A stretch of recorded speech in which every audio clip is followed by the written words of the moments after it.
Yes, sir. Yeah, I don't know how I didn't get to jump in on the live just now, but Nah, it's all problem solved. good.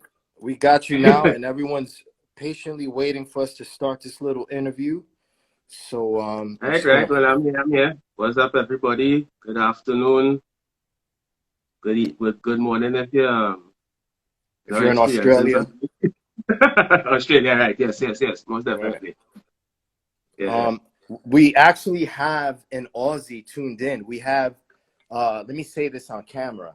I saw him earlier. Big Mm-hmm. up to Aussie. He is. Yeah, shout out to Ozzy. I saw the information there earlier, Yeah, man. He's a and I remember the testament. video you posted up with him. Mm-hmm. Word. He's a testament to what the Brolic Army Battle is about, what the Army in general represents, taking all the shit that I teach you guys to the next level. That guy is Yeah, nasty, and personally, I would not want to battle him. Like, he went from learning the root moves in 2016 to taking them far enough to actually win the Australian DMC 2 years in a row. So, Walzy, thanks for tuning in. Congratulations. Good luck in the World Finals. mm-hmm. So, with that, like, let's just start this little interview, Monty. Yeah, bro, you made it through to the battle, the Mm-hmm. quarterfinals. You're in the knockout round.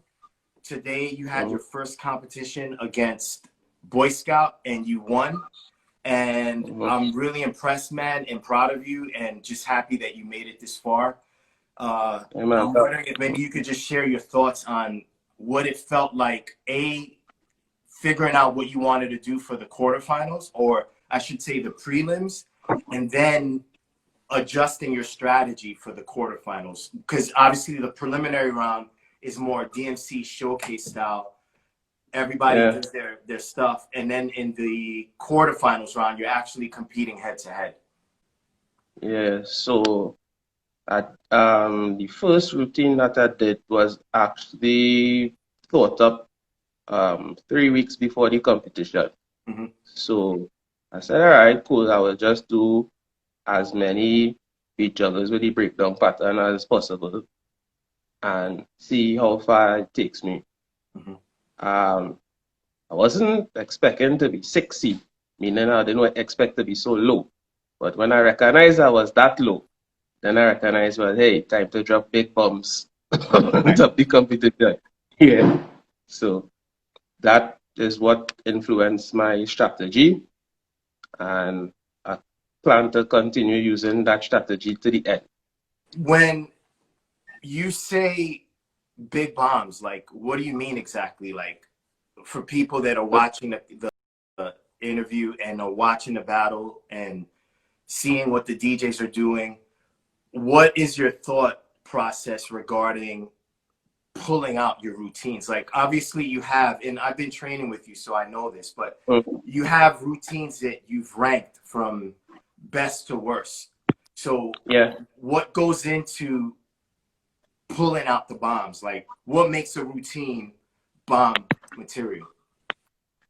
Um, to me, like, yes, you could be very technical with what you're doing, but on top of being technical, it has to be something that would make somebody laugh, make somebody say, hey, I know that song or that particular song from somewhere. You know?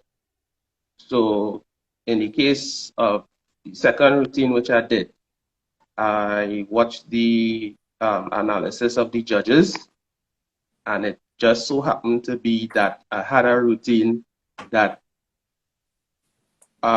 covered all the critiques of the judges in the first, well, in the preliminary round, I should say. And the other routines that I am going to do henceforth would be based on what the judges looking at, and I've also been watching what all the other contestants have been doing to figure out what it is they're not doing or what they are doing and I could do better or do And different. what exactly was the feedback that helped you decide how to approach the quarterfinals? What was it that you were hearing about your preliminary round? Right. So the main thing about the preliminary round was that I didn't do any sort of major scratching, and that because I have a range 72, that I need to use the mixer. And it just so happened to be that routine that I did in the second round was the perfect routine to use a lot of features out of that mixer. And that's what made me decide to say, okay, I'll go with the second routine. Right. Got it.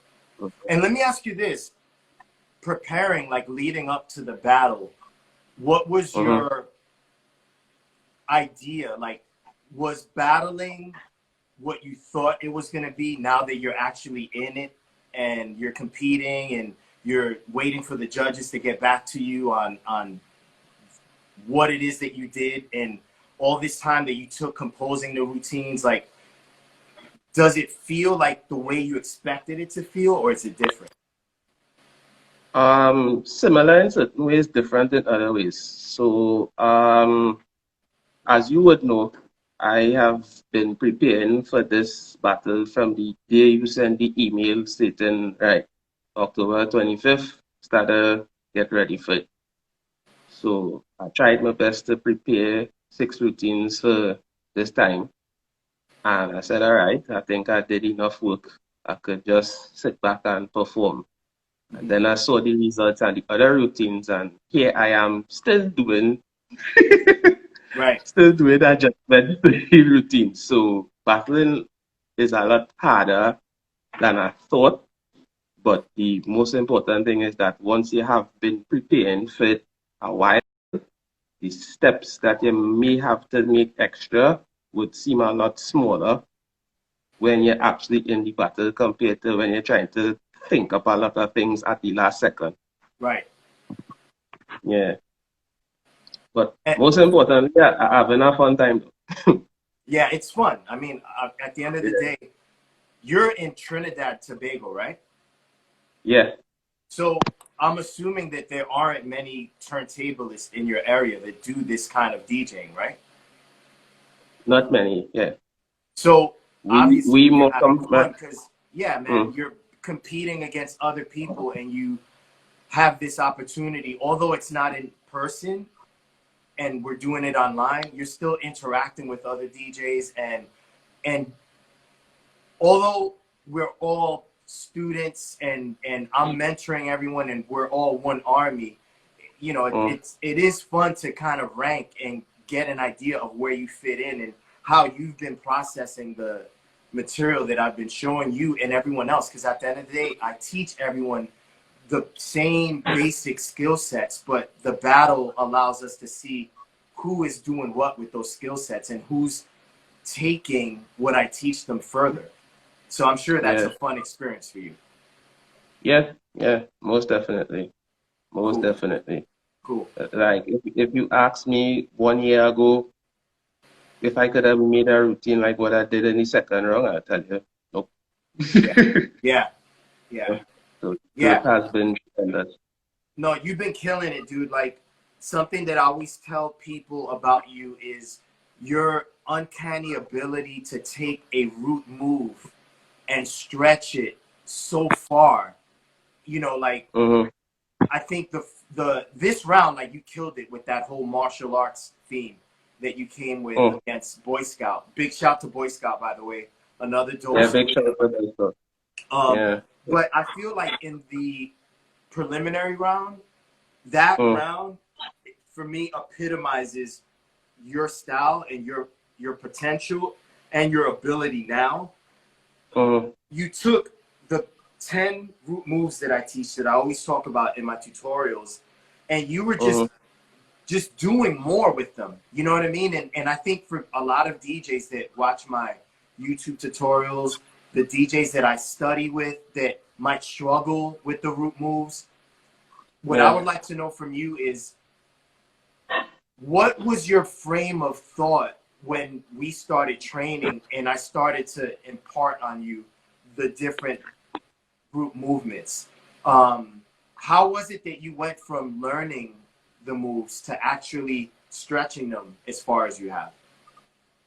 Okay, well, that boils down to two things. Remember when I first met you, I was like, I wasn't really onto the battle thing, but I just wanted to improve my skills and my tactile hands on the record, you know.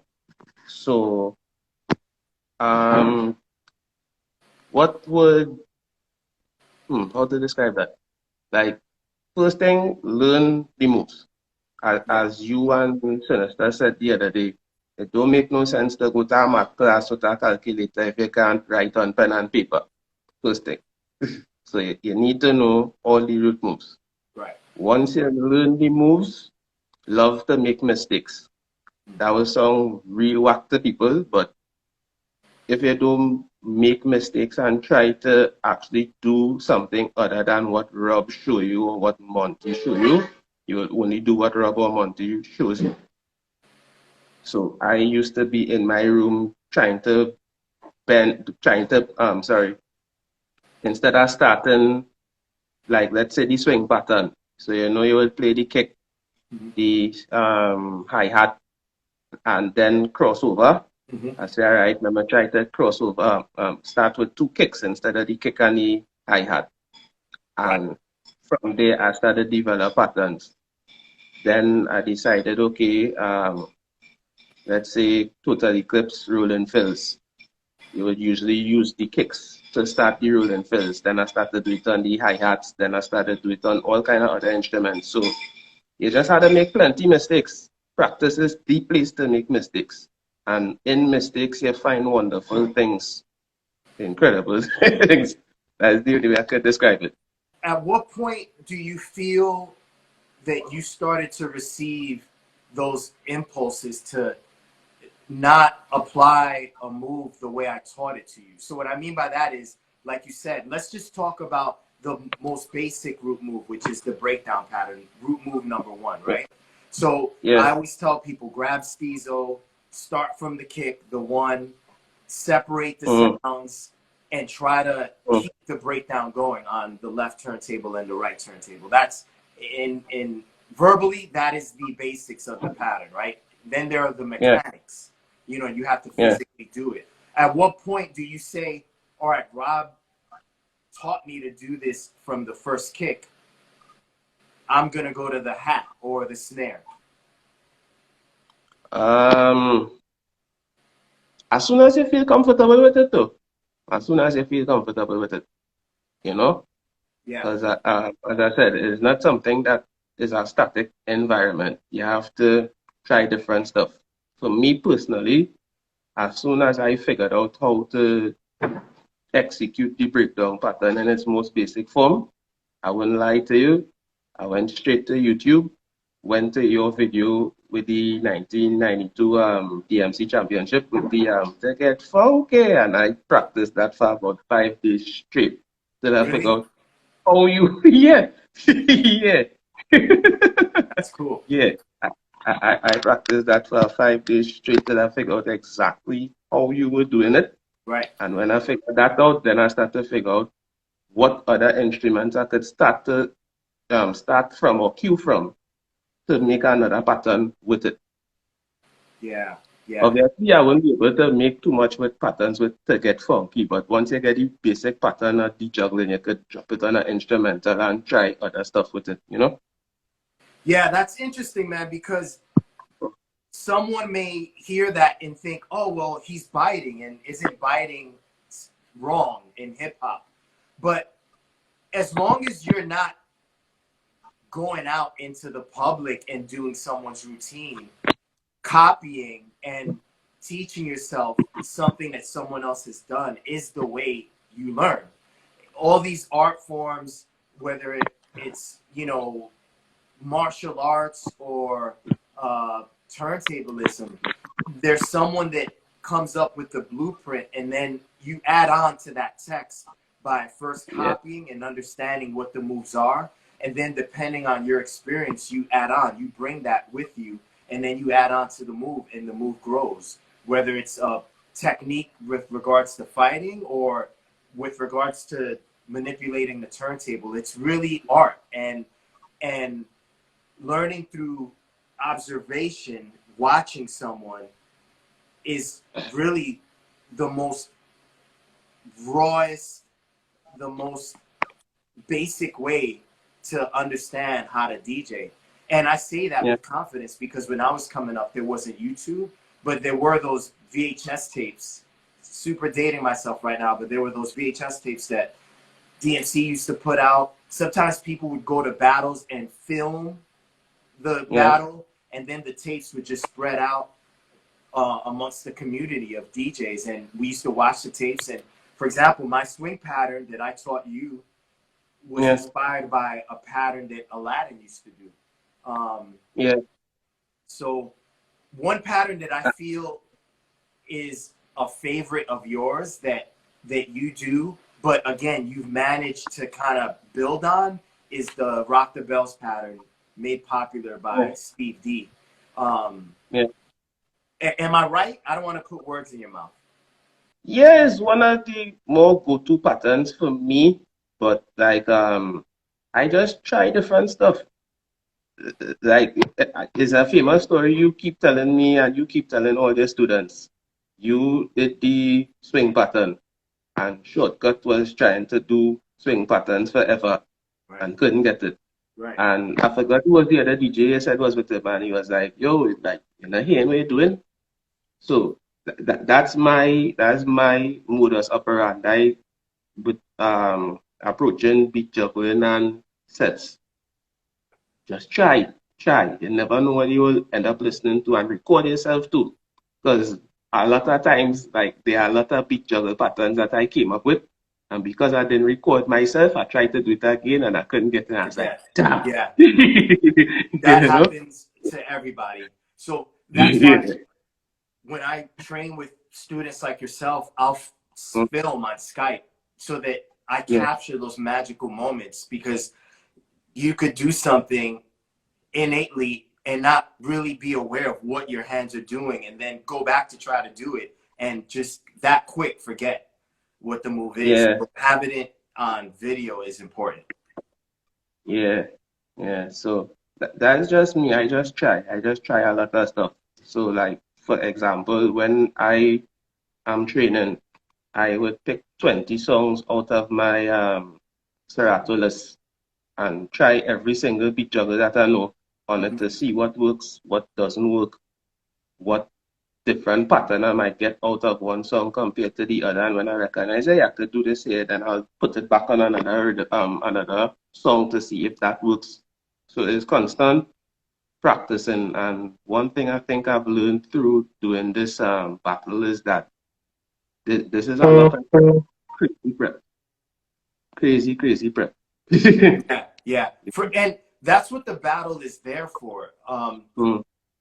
Obviously, winning anything is a good feeling, right? Being the first or the number one person, the best, whatever it is. But at the end of the day, the battle more so is to get you guys to understand how to prepare for a battle, because you could win my Brolic Army Battle and be popular amongst, your followers on Instagram and the students that I teach, but the greater world of turntablism still doesn't know who you are. They know who Wall Z is, though, because he's battled in a sanctioned competition like the DMC.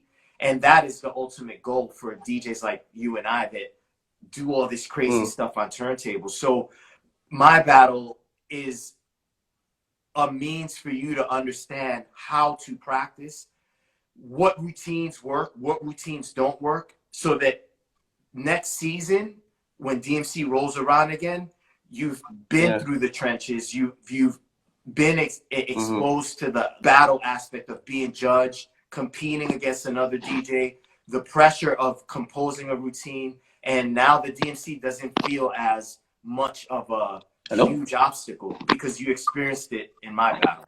Yeah, you definitely need to know how to practice, how to prepare, constantly be digging through music and not just like listen to the top of the song, listen from top to bottom of the song. So like I had a shout out Cool J for this though. I like the first routine. You need to go through music so you could be able to do breakdown patterns and words like that and that kind of thing. It's real a lot of prep. Exactly. Insane prep. Yeah, I see And I that. was glad that I took your advice and started to prepare the days Right. email because I'd have been a hot water if I didn't do that. Real quick, Yeah. just to take a little pause for the cause, I see Uh-huh. Grand Wizard Theodore logged on. Big shout to Grand Wizard Theodore, the inventor of the scratch, one of the main pillars of turntablism. You and I, Monty, would not be here having this conversation on IG Live if it wasn't for what Grand Wizard Theodore did Yeah, it's not before for social Grandmaster. media, before Serato, before crazy mixers and keypads.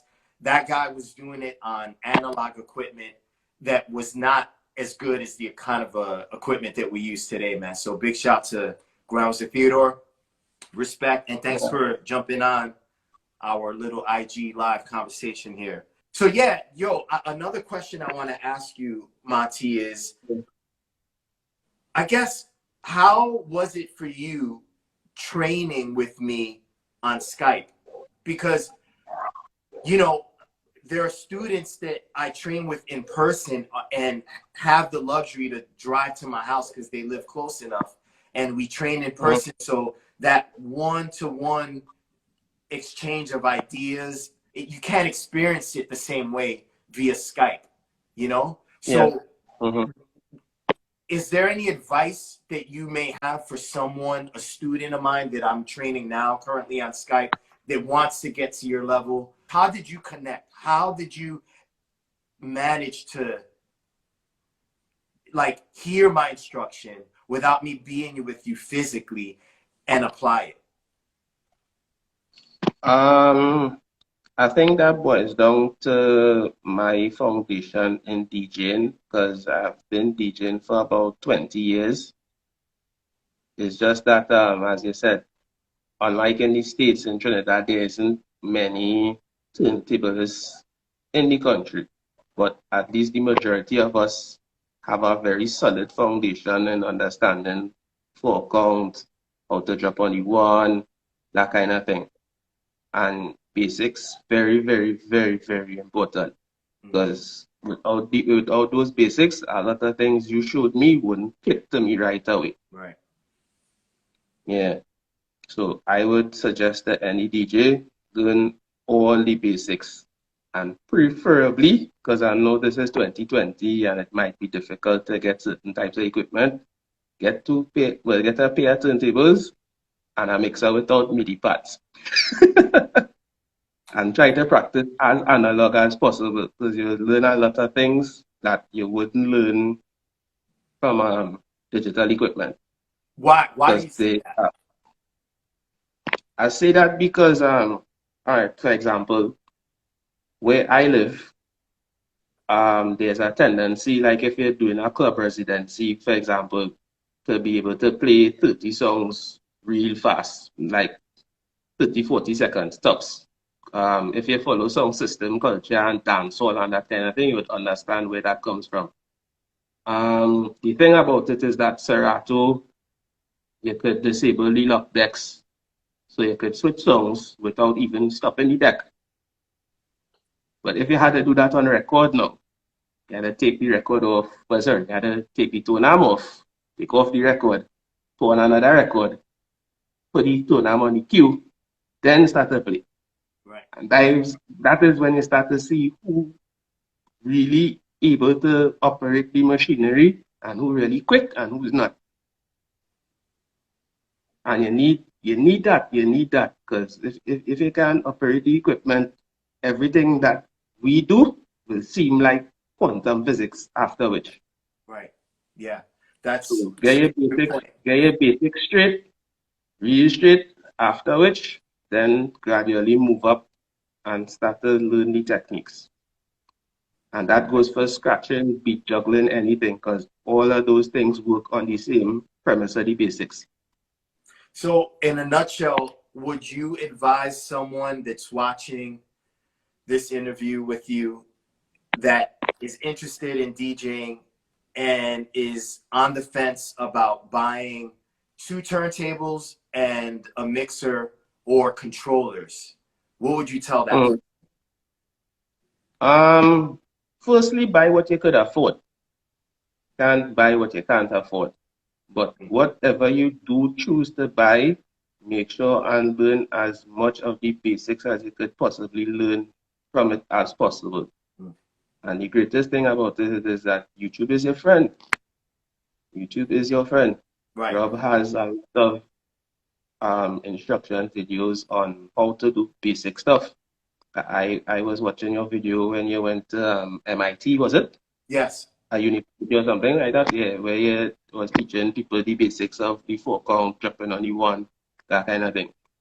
Learn to do those things to the best of your ability before you start to hit up the sampler button and start to do all kind of stuff that you're not too sure where that comes from. Yeah. Basics, super important. Basics is what will make or break a person with anything. Right. Right. Anything. Yeah. Damn, just some quick shouts. I see Mike Nice is in the chat room. We got Jasmine, whom I used to teach. We got the Lieutenant General JF. We got my Shout Rogers in the room. And we got a bunch of other dudes. Let's see. DJ Chacha Music. Chacha, yeah. I love Chacha. Yeah. We got a Fish Chacha is the guy Yo-Yo. who gave me the karate gi. Oh, really? Oh, seriously? Yeah. That's dope. All right. We got Corona 868. So yeah, big shout to everyone that's tuned in and checking out this little interview. Yeah. So I guess another thing I'd like to talk to you about is not that I want you to give away any of your secrets. Please don't, because the battle is still ongoing. And we just found out today that you made it through to the semifinals. Yeah. But that said, I don't know, what is your state of mind now? Like, can you impart on the people that are following the battle and seeing each individual DJ advance at this stage? What is your mindset? Like, what are you thinking about? I'm not thinking about much because, as I said, I did a lot of my preparation before. What I'm trying to do now is like figure out how to manipulate what I have a little bit. I'm going to infuse 2 styles of DJing in a sense in one, the next round. You will get to see what that means when I actually do it, you know. But just try to be dope as possible. Try to do as much while not trying to overdo it, you know. And what else I would say?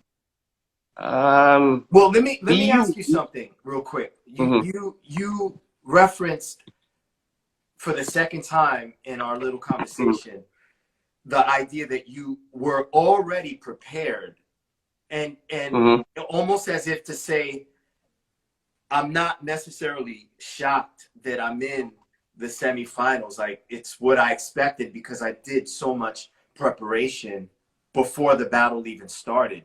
So with that, my question to you is this. How much do you feel, and I'm asking you knowing the answer because you and I have been training, right? And I understand your mindset. But I think for people out there that do compete, that watch this back and forth between us, that are more inclined to wait 2 weeks or a month before the battle starts to begin training, right? I would like for you to tell us and share with the people that are watching, like, how do you feel preparing months ahead of schedule? The battle kicked off October 31st. You and I were training for this like in the spring. Yeah. So how do you feel that helped you? Like, why is that important? All right, so let's just take the second routine that advanced me to the semifinals, for example. I got that beat 5 months before the competition.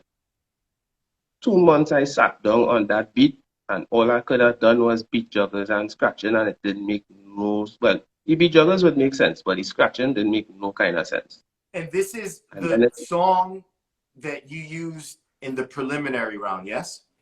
no, the song I used against Boy Scout, Okay, the in the fight routine. quarterfinals. Okay. Yeah, yeah. So I had the beat 5 months before. 2 months I sat down on it and did beat juggles, but couldn't put any real routine or any sense to the routine together.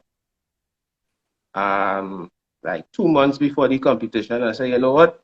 Let me dig into an old bag of tricks, and I know that using stuff from video games and stuff that just familiar to a lot of people, and just use it in a different way. And I put it on top of the song. And you saw the first one I sent, and you yourself were like, all right, not that, you know. And I just keep working on it, working on it, working on it. So it actually took me 6 months to build that one routine. And that routine is a minute and a half. So imagine if you're doing that DMC for 6 minutes, but you had to do 6 different routines. Prepping 1 month before, 2 weeks before the competition, destined to fail. Destined to fail, you know? And what makes it worse, like as I said earlier, I got the results from the judges and I was like, yo, I'm not in the best spot I want to be in. Now I had to actually change over all the other routines based on that. If it is I wasn't that prepared before, to do that would be a nightmare right now. Exactly. So an important thing of being a DJ, whether it's a battle DJ, a radio personality, a club residency DJ, whatever, is that you have to be preparing. And battle DJing a lot harder because whereas as a club or a radio DJ, you just get a list of songs from the Billboard 100 and whatever that charts. As a battle DJ, you had to listen to a song in 33 RPM, 45 RPM, -8, +8, listen to all the lyrics to see what wordplay I could make with it. It's an infinite amount of things you could do. If you don't take the time to do that, it's better to take a lot of time making baby steps than to try to make quantum leaps in a short space of time. Exactly. That is my best advice I could give anybody. And that Yeah. is not just for Battle DJ, that is for anything you want to do in general. Right. Yeah. I mean, Yeah. the first battle that I ever entered, I trained with Dr. Butcher, my mentor, for 6 months. Yeah. And I placed third in that. And I trained for 7 months. And then I Yeah. trained for the following year, 12 months, for the same Mm-hmm. battle, 1992 DMC, and I won. Yeah. So Yeah. it goes to show, man, the longer you have to prepare, the better. And you should never try to cram a 6-minute routine or really any length of time regarding a battle that you're given. You shouldn't try to cram that into 2, 3, 4 weeks of training. At minimum, Yeah. you should start training for a competition at least 6 months prior to the battle Yeah. actually happening. Even if you don't have a date, you know that around this season, around this time, the annual competition that's been going on since you were a little kid or probably not even born is going to happen. So you might as well start preparing now, Yeah. Very true. Very true. And I want to take something from our fellow soldier, Monty. I don't know if he's in the chat. Just to show you how serious this training is. I saw a post he posted up the other day saying he wanted to hit himself in the face because he couldn't hit a minute routine. Yeah, and I feel the same way. That, like there are days I would like. I remember a day I came online with you on Skype, and I did 2, 3 routines back to back, and didn't make an error. And you were like, "Yo, you remind me of rock." All right, thanks. And the following day, I couldn't hit the routine at all. Wow. Yeah. Yeah. And then I had to go back and film myself and watch Right. what were my hands not being steady and all those kinds of little things you might not be as subconscious about when you're executing stuff. So Yeah. you need the time. You need the time. Time is your friend, and it wouldn't be your friend if you don't use it the wise way. Yeah, totally. Yeah. Yo, you know, we are, what time is it now? We have about maybe 20 minutes left in our conversation with Selecta Monty here. If anyone out there has any questions, I have my phone in my hand. That's why I keep looking down. Shoot me whatever questions and I'll ask Monty the question. Yeah, Don't be shy, man. You know, this isn't class or anything like that, man. This is just a conversation amongst DJs, and there are a lot of DJs in the chat right now. So if you have any questions that you feel might help you evolve, get better, progress, understand this art form in a little clearer way, by all means, man, shoot your question in the comment section, and I'll ask Monty. But I mean, I could talk all day about this DJ and shit. So if you don't have a question, I have enough questions to ask. Monty, I'd like to, I guess, ask you as we start to close our conversation.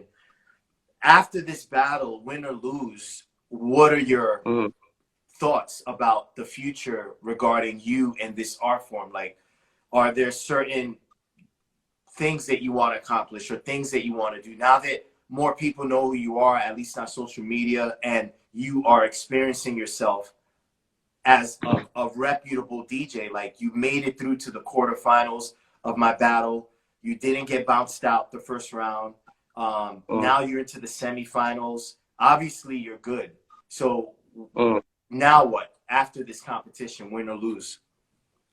For me personally, I have a few goals. Like, there's a lot of improvement I know personally in terms of my scratching ability. I also want to start back working in Logic. Logic is my preferred DAW. That's what I built the second routine in, actually. So I took this year for myself, and I said that I want to be a better person, better DJ, better.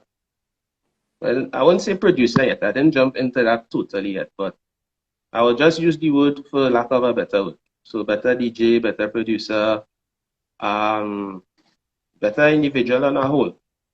So I taken this year and the next year to work on myself. And when I reach where I think I need to be, then I'll consider doing DMCs and Red Bull 3-style and that kind of thing, because there are a lot of good dudes out there. And I need more information and more ability to release my creativity, because there are a lot of ideas I have in my head, and I don't think I have all the tools yet to do them, but I'm getting there. Thanks to you, most definitely. Yeah, right on, dude. I appreciate you saying that, and it's been a pleasure training with you, man. You are one of those students that, like, and I love all my students. Like, by no means am I saying I don't experience a good time training with other students, but with regards to you, I feel like seeing you just take what I teach further, you know, that for me is like the reward in this, because I know in teaching you, I was able to ensure that the longevity of this art form continues as long as you continue to DJ, because you are one of those students I have that gets it and is able to push all of my ideas into different directions, into directions that I wasn't thinking about. Yo, that round, that prelim round, the knockout round that we first initiated on Saturday, where it was like the top 8 out of 13 DJs were gonna advance into the quarterfinals, and you came with the illest routine, dude. And the way you added the tricks to the juggles, it reminded me of Raider, man. And like, seeing that, it's just dope, because I know, all right, you know, I'm not going to be doing this forever, and you're younger than me. So at least I did my part to pass on this Yeah. amazing art, and so long as you're DJing, other people are going to be influenced and inspired, you know. So like, I have a lot of respect for you, man. But yo, Yeah. real quick, I'm seeing a couple of really cool questions. I'm gonna ask you two. So DJ Hef underscore Veli asked, how long have you been DJing? 20 years. I started at 13. Wow, 20 years. And Mike Nice, one of your fellow Brolic Army soldiers, asked a really good question. He asks, how do you structure your hours for practice? So in other words, I'm assuming, you know, in the day, throughout the week, there are things that you have to do to ensure that you put food in the fridge and that you're paying the bills and whatever responsibilities you have to your family. You may have you know, you may be in a relationship, whatever the case. How do you structure your hours throughout the day to fit in time for practice? Well, I'm going to say something a little bit weird to some people. Yes, I do practice like let's say 20, 30 minutes a day. Let's see, 3 days a week or more, depending on the work I have to do, because I own my own business actually. I do printing. That's how I printed your logo on the key. Yo, you saved my girlfriend. Big shout out to Dilly Rowe. Make sure you guys follow her, dilly.row. She puts together some of my graphics, flyers, and stuff. And you saved us so much time. She was like, wow, this guy's amazing. Like, he just sent us the picture without us having to do any more photoshopping or anything. Yeah. So some days I train 2-3 days a week. Sometimes I train 5 days a week. Sometimes I don't get to train at all. Now, the thing about it is, after being a DJ for so long, I don't know if it's just me experiencing this, but sometimes, you know, you don't even have to touch turntables, but you're just thinking about it and like you're training. That's the level I think I am at right now. So like I would train and like certain things, dislike certain things, and then I sit down and reflect on what it is I train for on that particular day and say, all right, well, I need to work on this, I need to work on that. And then I start to do focus drills on the stuff that I meditated on. And usually when I do that, something that, like Rob, you know that personally, you would come and show me something on Skype, and I wouldn't be able to do it in the Skype class. And like 2 hours after, and the next day after that, I started pen and twist it all out. So it's something had to be, it is like training is one thing, and spending half an hour, 4 hours, whatever, on focus drilling, that's one aspect. But you also had to be thinking about what you're doing. Wow, that was good. So to try to kind of condense what you're saying, you don't necessarily spend hours a day practicing the way some DJs will say in an interview, like, yo, I practice 4 or 5 hours a day.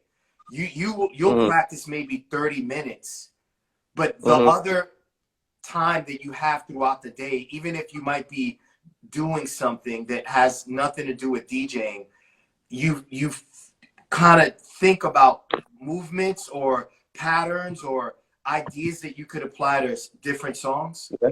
I think about movements, patterns, songs, what I could like, even if I haven't done it physically, I think the distance from 12 to, let's say, 5, I should be able to push this record this way or pull it that way. Yeah, it's constant thinking. And then when I go to do the next practice, I'll actually try it, and then I'll be able to say, all right, this works, that don't work. Keep this, throw away that, and keep building. And that's why I keep saying mistakes is my friend, personally, because I think about a lot of stuff, try a lot of stuff, and that's what has built my beat juggle base this big so quickly. Right. That's dope, man. I could only imagine what could happen in 1 year again from now. Well, I think your answer is a testament to the idea that the mind is a powerful muscle, and Yep. you don't necessarily have to physically be training for hours on hours. A lot of it is just mental and like practicing in your head, you know? Yeah. Yeah. Yeah. Yeah. I got another question here that's coming from, let's see, Mahalo Points. And Mm-hmm. he asked a pretty good question. Let me see if I could find it. Okay. So he's like, Rob, you and Selecta Monty train virtually? Yes, we train Yeah. virtually. Monty lives in Trinidad, Tobago. I live here in Jackson Heights, Queens. We've never met in person. We jump on Planning to Skype. fix that too. Like, what made you reach out to me? Because you reached out to me, I think a year ago, almost to the Yeah. month. It was I want to say September, a year ago. Yeah. Right. So the whole story. So I was home in February last year, and I used to own a pair of CDJ 900s and a Pioneer S9. And I got totally bored with it, and I said, you know what, I'm going to sell this. I sold it, and I bought the current kit I have now, which is the 72 and the Rain 12s. Mhm. So trying this beat juggle thing, I actually figured out two patterns for myself before I actually came to you. And I was watching the videos on YouTube. I said, all right, good. Learning. And then I saw a video with you, and I listening to the voice. I said, but wait, that's Carbon. Carbon, the element who was Carbon lives in Trinidad as well. So does Chacha. Big shout to Carbon the Element. Yeah. See, well, if Carbon could reach on to Rob, Monty could reach on to Rob too. And Right. I messaged you, and that was it. Wow. Yeah. And then Yeah. we started training, and we went through the whole, Never look back. yeah, we went through the whole spiel, the 10 root movements. A lot of Mm, you guys are familiar with my philosophy towards beat juggling from my YouTube mm, videos and the videos I post on Instagram, and Monty and I got down, and we haven't mm, met in person yet. I haven't been able to shake his hand, but virtually we're super close. And one thing I mm, gotta say about you, Monty, man, that like I respect so much is, mm, and this is for everyone that's out there, man. If you have a mentor or someone that you're training with, don't be afraid to be in their face every day, letting them know how you're progressing, mm, trying to brainstorm ideas with them. Monty mm, reaches out to me literally on a daily basis. And sometimes Monty will send me videos. And one day there'll be times where you'll send me 3 or 4 different videos. Like, yo, yeah. I got this idea. Could you listen to it? Let me know what you think. Give me some feedback. Yo, I did this to that video. Now check it out. Mm, Like, you'll send me the same routine, but 5 different variations of it in a span of mm, 6-7 hours sometimes. And mm, it's dope, man. I always tell people it's dope because at the end of the day, it shows your hunger and your drive to get better at any cost. mm, And it reminds me a lot of my relationship with Dr. Butcher. You know, mm, back then when I was training with him, there was no smartphones. You know, I couldn't WhatsApp him a video from my mm, house. I would have to go to his crib and practice. And a lot of times I'd show up, he'd get home from work 6 p.m. I'd show up at 6:05, knock on the door. His mom will let me in, and I'd walk in his room, and his girlfriend would be there, and she'd stomp out of the room like, "This dude is here again." Like, I just wanted some quality time with my man, and this dude is here. Like, you guys are gonna DJ right now, like, and I didn't care. I just wanted to get better. You know what I mean? So yeah. you remind me a lot of myself when I used to train with Dr. Butcher, man. And I think that because of your passion and your determination and drive, you made it as far as you've made it in your first attempt in the Brolic Army Yeah. Battle. You're into the semifinals, man. So I just want to say congratulations, man, and don't change that about yourself. Keep on Yeah. that same driven, motivated path that you are on, and I think Thanks that a you're lot. going to accomplish a lot of cool things.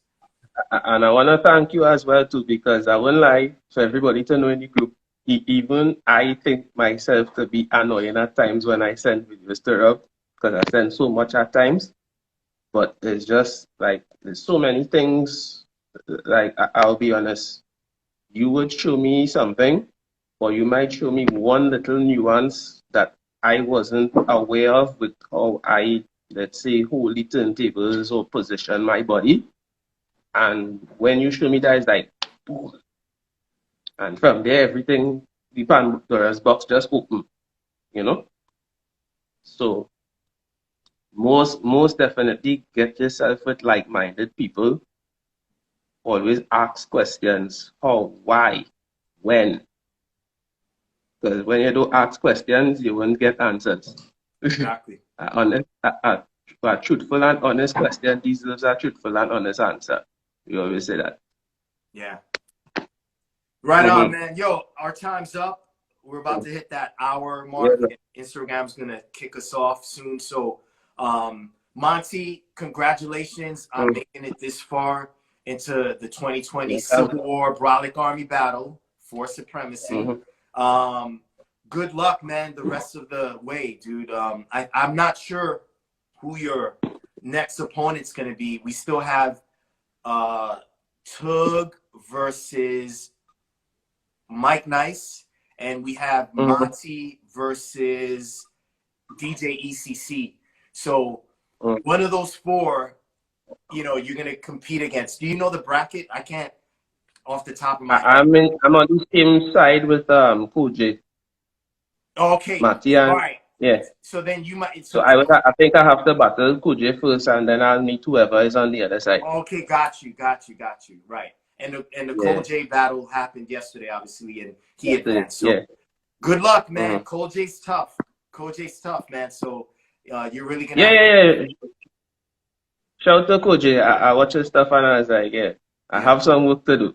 That's why I said I was changing the routines again. So it should be interesting. Win or lose. Yeah, right on. Yo, thanks to everyone Yeah. that tuned in. I appreciate you guys. Big shout to Yeah. the Lieutenant General of the Brolic Army, JF. Love you, man. You've been a big help putting this whole thing together. Big shout to the judges, the other judges, Double I, Ginsu D. I want to say a big shout to the sponsors, Glowtronics, BPM Supreme. We got Innovator and 12-inch Skins. Last but not least, I'd like to send some love to everyone that's been helping me, the graphic designers, getting all the logos together, AV, my girl Dilly Rowe, and Cool as Heck. Thank you guys for helping me out with the flyers and everything. And again, man, to everyone that signed in, Walsey, congratulations on winning the DMC in Australia, man. Good luck in the World Final. Yeah, congrats. Yeah, Congrats. man. Walsey won the first Brolic Army Battle, man, and now he's a DMC champion. It's amazing. Yeah. And big shout to Grams to Theodore who tuned in. I don't know if he's still on, but thank you, brother. Love you, man. And one love to everyone. Peace out. We'll be doing this, throughout the battle, man. So I'll be letting you guys know when the next interview is going to happen. Peace out. Yeah, man. All right, everybody, enjoy your night, enjoy your morning. Peace out. Word.